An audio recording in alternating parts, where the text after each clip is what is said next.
You're watching Executive Decision, where we go one-to-one with the big guns of the Indian economy, corporate leaders, business leaders, thought leaders, on the state of the Indian economy as it stands now. I'm joined by Uday Shankar. Great to have you on, Uday Shankar. Uday Shankar is the current head of FICCI, Federation of Indian Chambers of Commerce and Industry, one of our top corporate chambers bodies. He's also obviously done time at Walt Disney, Star, has a wealth of experience working in the media business under his belt.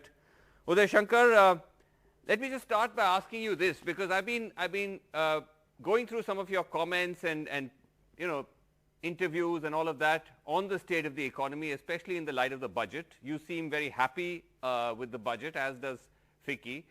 But I'm trying to understand exactly why, because what many people have pointed out, Uday Shankar, is that while the budget does advance the cause of reforms further, the fundamental crisis gripping us in the post-pandemic economy is that of consumption. Consumption has collapsed. People are simply not going out and buying enough, and that's in a way put the entire economic recovery into somewhat of a limbo. And what many people are saying is that this budget, as the other government's economic measures in the past, have not done anything to drive consumption. There's no substantial money that is being put into people's hands. So what makes you so optimistic? So first of all, thank you, Srinivasan, for having me here. Delighted to be joining you. To your question, the budget indeed is a very, very promising budget. We have welcomed it at FICCI. Yes.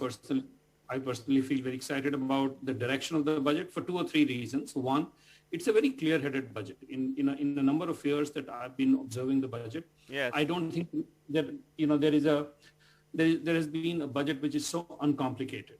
It is very clear about it that every economic policy document has to have a philosophy, and you may disagree with that philosophy, but in its philosophy, it's very clear and consistent. No, but not to interrupt you though, but on my point about how is this exactly driving consumption? How is it breaking what seems to be the biggest impasse facing the Indian economy? I'm coming to that. There are only 2 ways you could drive consumption. People need, in order to drive consumption, as you call it, people need to consume, buy.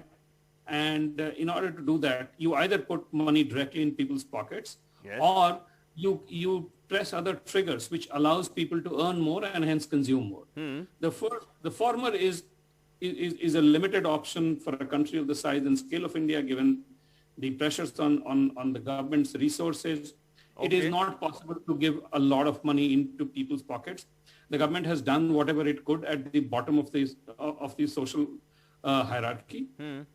But that's clearly not going to be enough to drive consumption. The only other way is to make sure that you create enough drive in the economy, so that investment comes, people start growing capacity, and yes, more people, jobs and employment, right, and that starts driving consumption. Because people need to earn to be able to spend.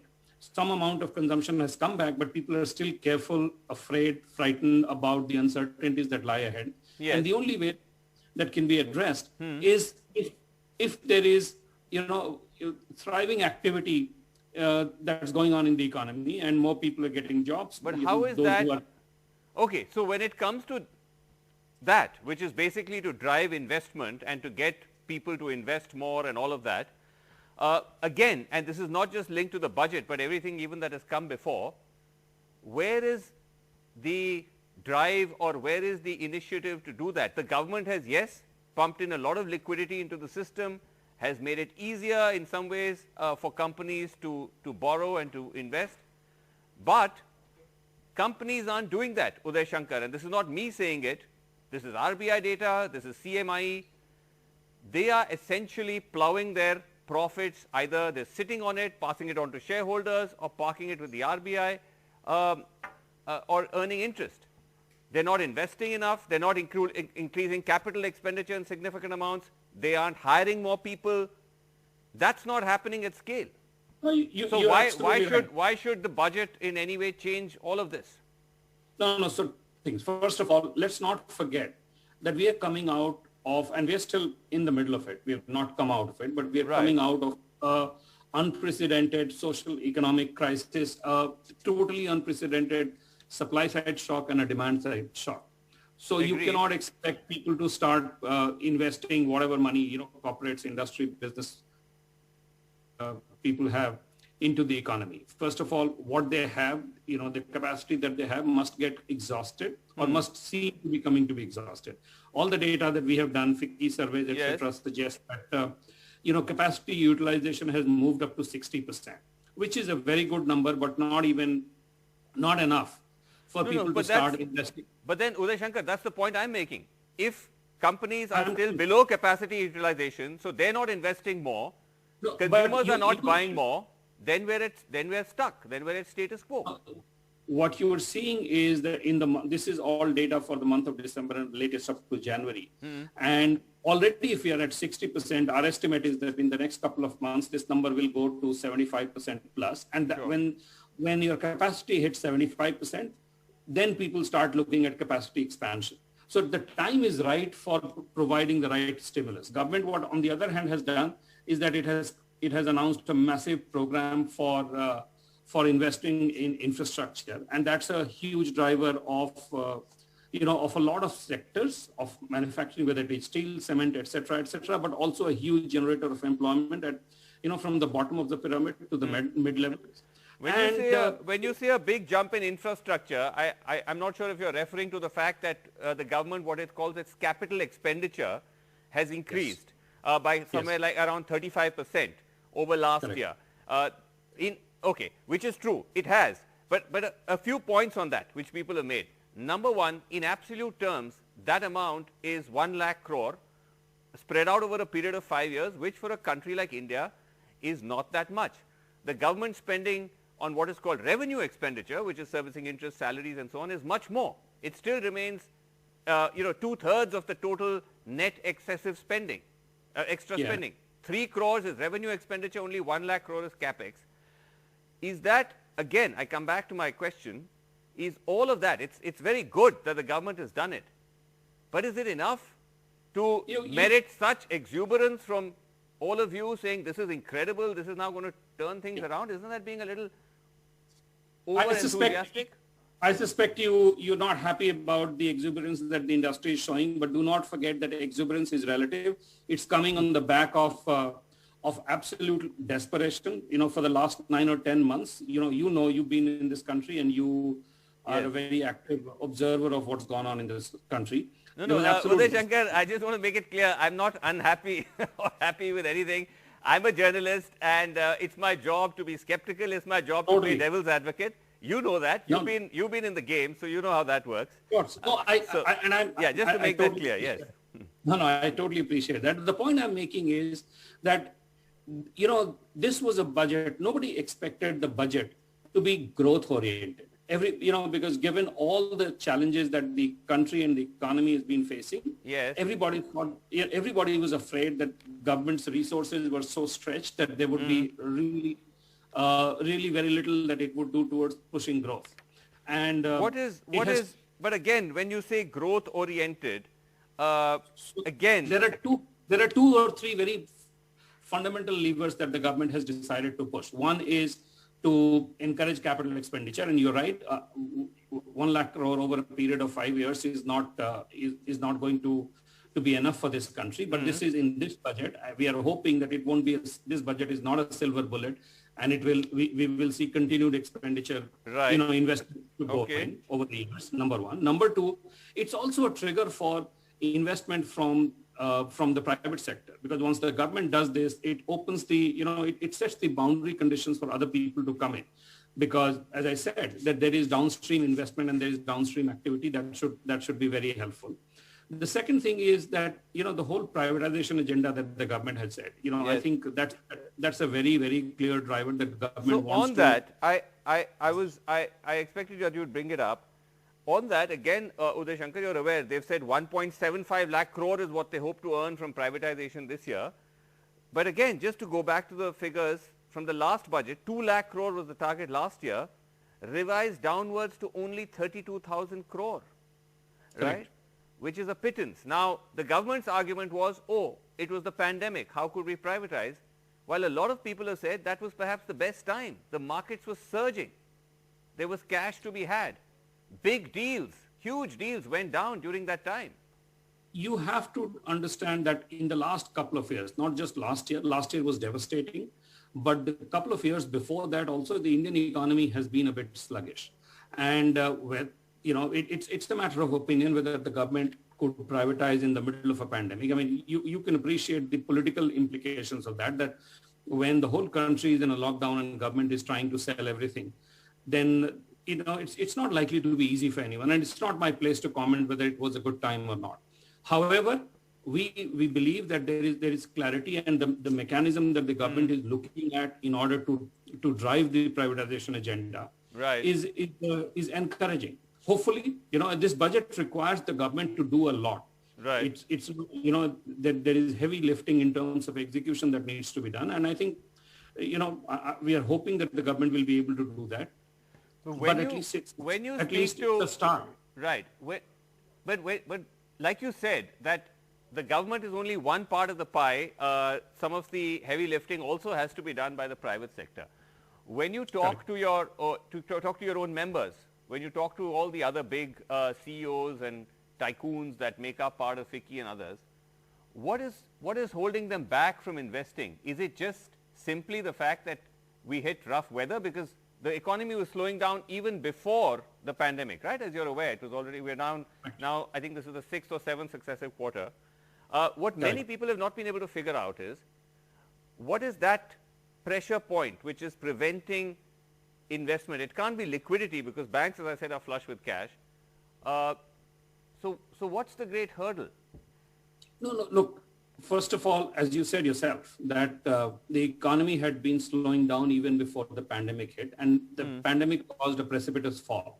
So everything came to a standstill, and there was no clarity. Today we have vaccines available and we are rolling out, but exactly 6 months ago or 8 months ago, nobody knew how long we would be in this pandemic. Nobody expected that there would be vaccines that would be effective and we would be in a position to, start distributing them at scale. Right. So everything was in a limbo. This was massive muscular contraction, and everybody was just trying to, to preserve whatever energy resources they had for the future, because when when there would be a crack in the weather was totally not clear. Right. So that you're saying that was a factor, but at the same time, when it comes to triggering animal spirits, which is the favorite phrase of the moment, it goes beyond just budget measures and announcements, right? It's also about the mahal. And one of the things the Prime Minister said in his speech in Parliament just a day ago was that it's no longer okay to go on targeting the private sector and to go on attacking the private sector. And I've seen a number of industrialists have come out and welcomed that. I'm sure FICCI would have welcomed that as well. But is that the manner in which that was framed, Uday Shankar, is that entirely accurate? Because I don't think it would be anyone's case, certainly not even the opposition's, that the problem is of the private sector as a whole. I think the criticism or the critique appears to be over the concentration of power into just a handful of corporates, oligopolies that are forming, which get the excessive benefit of government decisions and of policy making. That is what I think is being flagged as a concern. That's something which the Prime Minister didn't address. Is that a concern? Look, it's up to the Prime Minister to address what he chooses to. But as far as his statement is concerned, it's a very welcome statement. And I as you said, you're right, FICCI has welcomed that statement. I have welcomed that statement on behalf of FICCI, and for a very simple reason. That, there seems to be a narrative that's getting built in this country, a political narrative, a narrative in media, that we are posing a false binary, that to be pro-poor, you have to be anti-industry. And that is just factually correct. And that's really destructive and even perhaps dangerous. Factually incorrect, you mean? Yes. Yeah. Factually incorrect, destructive, and even perhaps dangerous, because, you cannot serve the cause of the poor without raising resources. And if you're anti-industry, and if you're not if you're No, not creating environment for rapid economic industrial growth, then you're not able to serve this. And I think the way I understand the statement of the Prime Minister, please let me just finish, is that he was referring to a specific, that specific narrative that's getting built, that you have to slam the industry in everything, No, but Uday Shankar, let me come in here. I was actually trying to nuance it from my question itself. I completely agree with you that it's an absurd binary to say evil, rich, poor, good, and that's crazy. I was saying that I think the argument being made by those who are raising this question over, over the manner in which certain industrial groups are being treated was not that all industry or all private sector and all of that is bad, but that certain industrial houses get undue benefits and are exercising an outsized influence, both in the economic sphere and in the policy making sphere, almost the formation of oligopolies. I think that's the problem. No, look, first and foremost, this, that there is it's not just in the last year or 2 years, for several years, and by and large, generally in this country, the political narrative has been, in order to appear pro-poor, friendly to the poor and the downtrodden, you need to become, it's a very simplistic, easy argument, and it probably, it cuts some ice, but I'm asking on the perception of the formation or the forming of oligopolies. Yeah, I'm coming to that. Yes. Now, if there is concentration of wealth and that is not in line with the policies, regulation, and laws of this country, I'm sure there are mechanisms to deal with that, and that is for the government to deal with that. And specific issues need to be taken up where people are straying out of line, and I think the official system, whether it is regulatory bodies, enforcement bodies, government, they need to come down very hard, because everybody must respect the laws of the land in spirit, in letter and spirit. No, but why only the government? As FICCI and as Chambers, as someone who's in the corporate world, isn't that of concern even to you? No, if there is this concentration of... You are assuming that, first of all, that I share your assessment that oligopolies have been formed, number one, and number two, you're also assuming that I share your concern that these systems in place are not adequate to deal with them. I don't. And the second thing is that it is not FICCI's job to talk about how an industrial house or a group or certain entrepreneurs need to be treated with. Okay. So... Okay, let me ask you this though. Let me ask you this, because you've been in the media space. When you look at what is happening with the media, and I mean it in the widest sense of the word, I mean everything from streaming, the whole spectrum. They'll take the case of what's happened with Tanda, for example, where you've actually got a program, a streaming platform, where they had to take down the content, censor it. Despite that, multiple FIRs across India, the possible threat of arrest. This is increasing in its intensity. Does that worry you? That worries me a lot, because and I'm glad that you raised this question, Srinivasan, because it's a really matter of concern, because it just seems like anybody anywhere in this country, in any street corner, can just stand up and hold anyone to ransom. A company, an ideology, anything could be held to ransom, and you can suspend everything. And it also seems that the right to take offense has taken precedence over every other right. The only fundamental right, it seems today in this country, is the right to take offense. And if you claim to be offended, you have far greater attention in the country than for any other cause. And that is really a source of worry. You talking about a show that offends people, it's very simple. I think a justice at Delhi High Court many years said this, that Mr. if you don't like the show, change the channel. It's very simple. But here, you're not satisfied with just changing the channel. You're not even satisfied with just shutting down the show. You want complete capital punishment. You want the company to be shut down. You want the people to be arrested.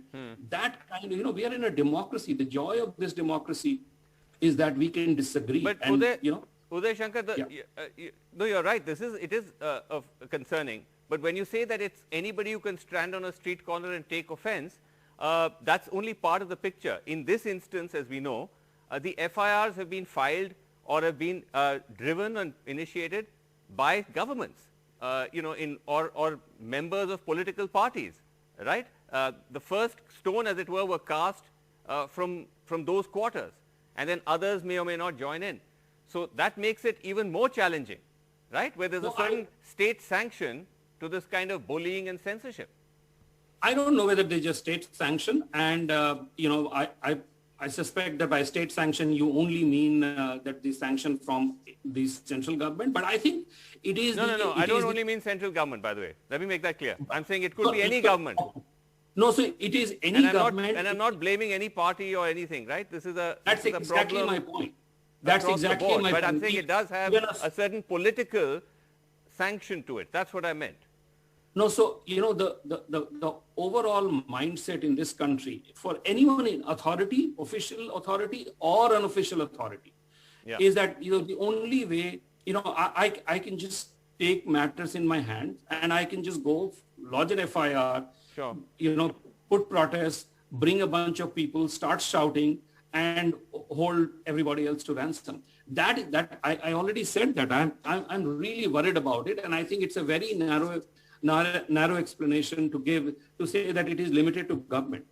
Any political party, you give a name to a film or a book or an article. You write a fictional story on someone, and somebody gets offended because they think that by giving a certain surname to the person in a fictional story, yes, you are bringing down their caste or their community or whatever. That is where we have come, and it's a matter of alarm. I think instead of saying that X or Y is more responsible for this, we need to come together and figure out that will the right to disagree and will the right to express both be allowed to coexist peacefully or not? If not, look, it's time.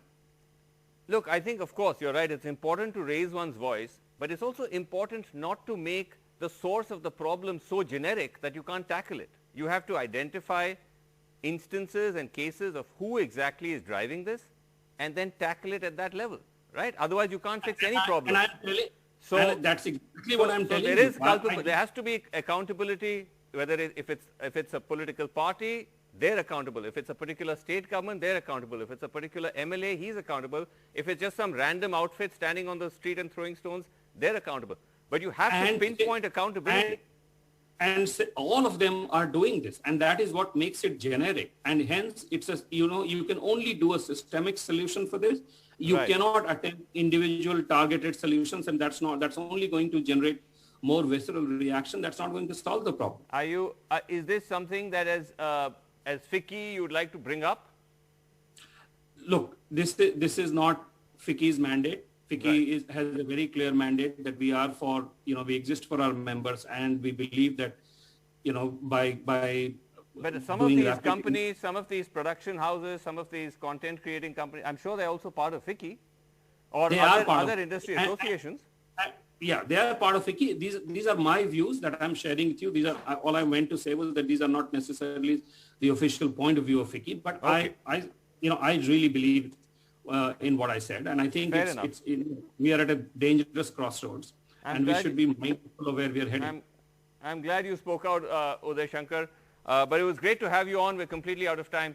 Thank you so much for coming on Executive Decision. Thank you very much. Thanks.